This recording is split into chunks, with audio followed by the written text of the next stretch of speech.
This morning, I want you to remember just one simple word, and I want you to carry that word into the week.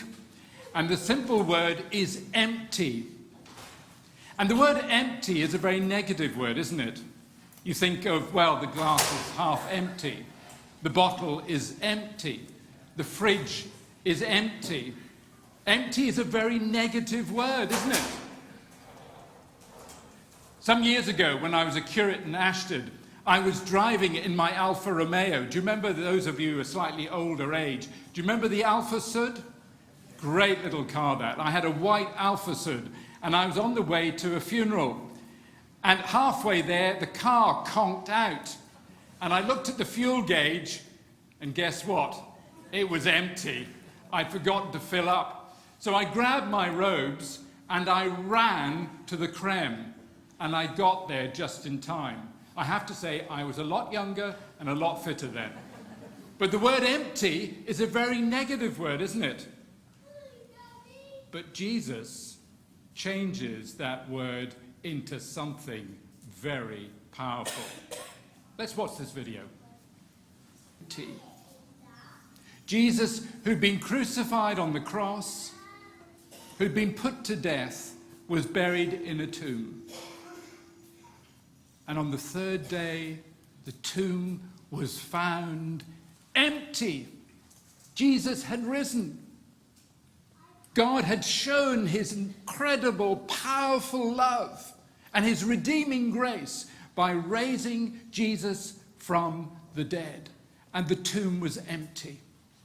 And what it means for you and I is that Christ is with us forevermore.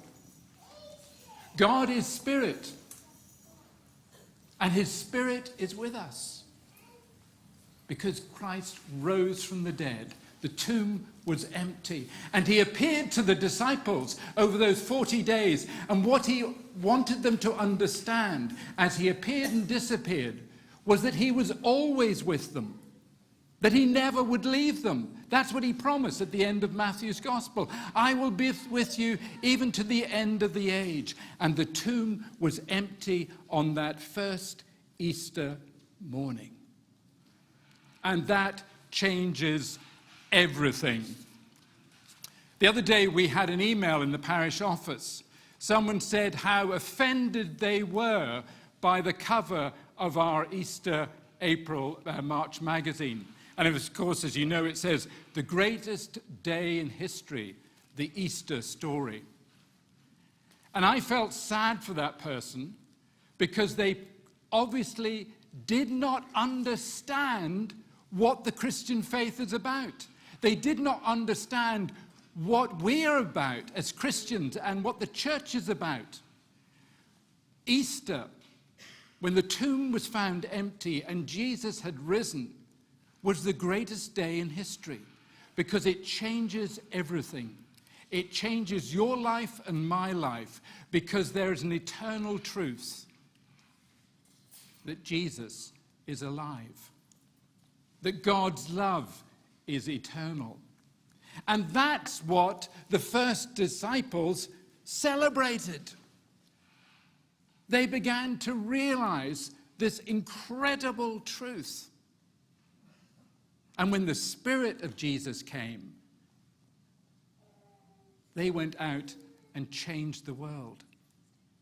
And that's why we as Christians never stop celebrating the fact that the tomb was empty and Jesus is risen. And that's something we celebrate today and tomorrow and for the rest of our lives. And let's see some folk who are celebrating that special message. What's the word we're going to remember? Empty. Christ has risen. Amen.